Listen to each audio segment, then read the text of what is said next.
গল্প হলেও সত্যি চ্যানেলে আপনাদের স্বাগতম।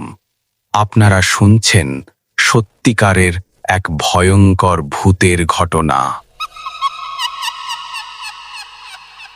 সেদিন আমি ভাবতেও পারিনি এত ভয়ঙ্কর কিছু আমার জীবনে ঘটতে পারে।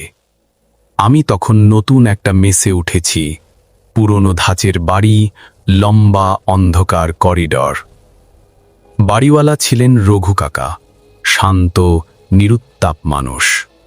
এক রাতে হঠাৎ বিদ্যুৎ চলে গেল। কাকা বললেন, চল রাকিব, দেখি ফিউজটা কোথায় গেছে। আমি একটু ইলেকট্রিক কাজ জানতাম, তাই ভাবলাম ছোটখাটো কিছুই হবে। আমরা দুজন করিডরের দিকে হাঁটতে লাগলাম।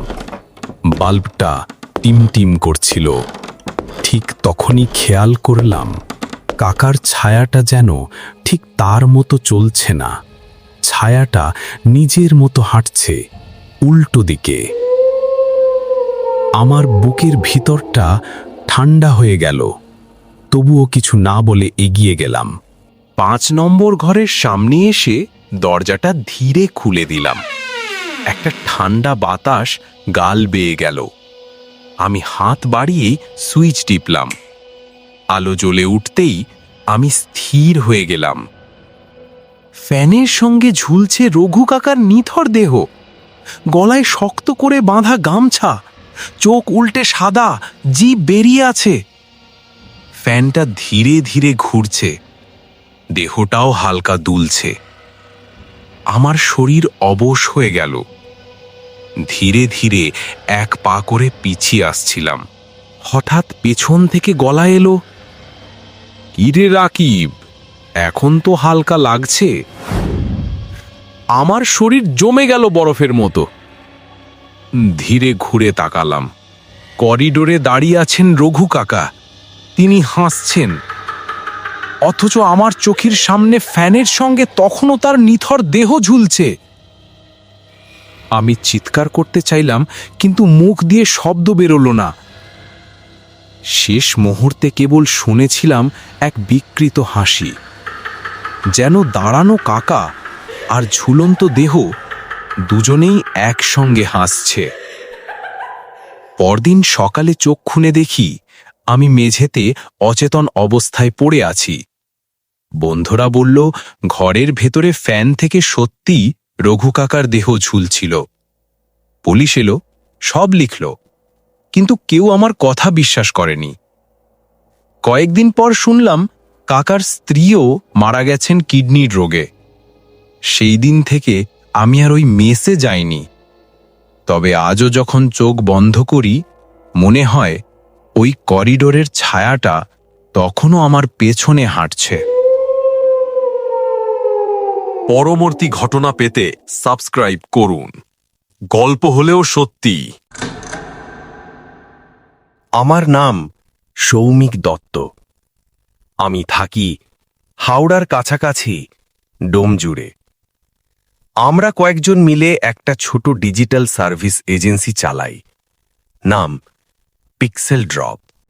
কিন্তু আজ যে ঘটনার কথা বলবো তা শুধু আমাদের 3 জনের মধ্যে সীমাবদ্ধ। আমি, রিমা আর তন্ময়। সেদিন ছিল ভর বর্ষার বৃহস্পতিবার। সকাল থেকে টুপটাপ বৃষ্টি পড়ছিল। বিকেলের দিকে বৃষ্টি থেমে গেলে চারপাশে ভেসে এলো ভেজা মাটির গন্ধ। কাজ শেষ করে দরজায় তালা দিলাম। বাইরে এলাম। বাতাস ঠান্ডা, মেঘলা আকাশ, গাছের পাতায় ঝরছে জল। তখনই হঠাৎ বললাম, চল না একটু ঘুরে আসি। এতদিন কাজ, মাথা ভারী হয়ে আছে। রিমা হেসে বলল, চল, আমার স্কুটি আছে। তন্ময় বলল, তুই চালা, আমি পিছনে বসব। আমরা রাজি হয়ে গেলাম। স্কুটি চলতে শুরু করল। রাস্তা ভেজা, হালকা কুয়াশা, চারপাশে ধান ক্ষেত, কাদা, পুকুর। একটা সময় গেলাম এক পুকুর পাড়ে। কিছু লোক মাছ ধরছিল। পানিতে ছিপ ফেলার শব্দে যেন সময় থেমে গেছে।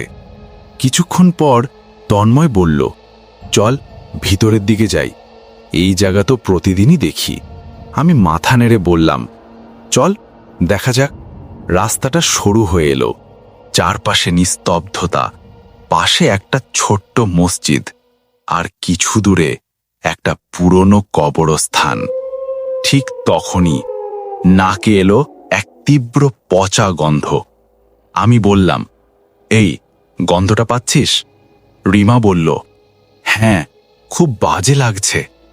তন্ময় বলল, এটা নর্মাল গন্ধ না রে। আমি বললাম, হয়তো কোথাও কিছু পচে আছে। কিন্তু আশ্চর্য, আমরা যত এগোচ্ছি গন্ধটা ততই আমাদের সঙ্গে চলছে। শেষে আমি স্কুটি থামালাম, আর তখনই গন্ধটা একদম উধাও। আমরা একে অপরের মুখের দিকে তাকালাম। তন্ময় ধীরে বলল, অদ্ভুত না? রিমা বলল, চল সামনে যাই। রাস্তা একদম নির্জন, আকাশ অন্ধকার, বাতাসে একটা ভারী ভাব। আমরা যখন বাঁদিকে তাকালাম, দেখলাম একটা পুরনো কারখানার মতো বিল্ডিং, আর তার পাশেই ছোট্ট একটা কবরস্থান। আমি বললাম, দেখ, ওই কারখানা থেকে গন্ধটা আসছিল হয়তো। তন্ময় ফিসফিস করে বলল, ওই জায়গাটায় কিছু একটা আছে। আমরা থেমে রইলাম কিছুক্ষণ, তারপর চা খেলাম। তন্ময়কে নামিয়ে আমি রিমাকে নিয়ে বাড়ি ফিরলাম। রাত 10টা নাগাদ স্নান করে রান্না করতে বসেছি। ঠিক তখন ফোন বেজে উঠল। রিমার কল। ওর গলায় ভয়, কাঁপা কাঁপা স্বর। শ্রমিক, একটা কেস হয়েছে রে। বললাম, কি হয়েছে? ও বলল, দিদাকে বলেছিলাম স্কুটিতে গঙ্গা জল ছিটিয়ে দিতে। দিদা গিয়ে এসে বলছে গন্ধ বেরোচ্ছে, কিন্তু ভাই গিয়ে দেখে কিছুই নেই। আমি বললাম, আজ বাইরে রাখিস গাড়িটা, ঘরে। রাত 1:30টা নাগাদ ঘুম ভাঙল। ঘরের ভিতর ছড়িয়ে আছে সেই একই গন্ধ, ভারী, পচা, মাথা ঘুরে যাচ্ছিল। জানালা খুলে তাকাতেই দেখি একটা কালো বিড়াল বসে আছে জানালার পাশে, চোখ দুটো লাল হয়ে জ্বলছে। আমি তাকিয়ে রইলাম। ফোনের আলো ফেলতেই বিড়ালটা ফস করে লাফিয়ে পালিয়ে গেল। পরের দিন অফিসে গিয়ে বললাম ওদের সব কথা। তন্ময় বলল, আমার কিছু হয়নি। রিমা বলল, আমার হয়েছে। ওর গলা কাঁপছিল। বলল, রাতে কেউ দরজায় ধাক্কা দিচ্ছিল আর বলছিল, দরজা খুলে দে, তোকে বলেছিলাম দরজা না দিতে। তোর কথায় আমাদের শরীর ঠান্ডা হয়ে গেল। পরের রাতে ওর পায়ে কেউ চিমটি কাটে, 2 বার। পিছনে কেউ নেই। আমার ঘরেও ঘটল অদ্ভুত কিছু। রাতে শুনলাম রান্নাঘর থেকে কেউ বলছে, গন্ধটা এখনো পাচ্ছিস? আমি অবচেতনে বললাম, না রে, একটু কমেছে। তারপর মনে হলো আমি তো একা, রান্নাঘরে কেউ নেই। আমরা 3 জন মিলে গেলাম তন্ময়ের এক চেনা পুরোহিতের কাছে। সব খুলে বললাম।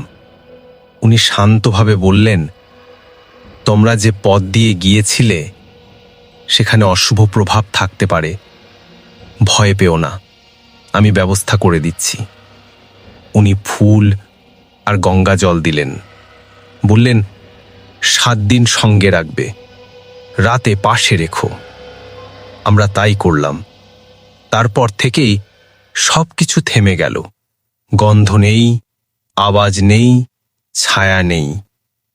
যেভাবে একদিন হঠাৎ শুরু হয়েছিল, ঠিক সেভাবেই একদিন শেষ হয়ে গেল।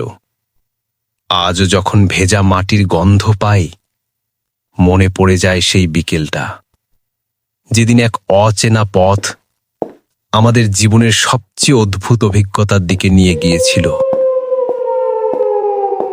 পরবর্তী ঘটনা পেতে সাবস্ক্রাইব করুন। গল্প হলেও সত্যি।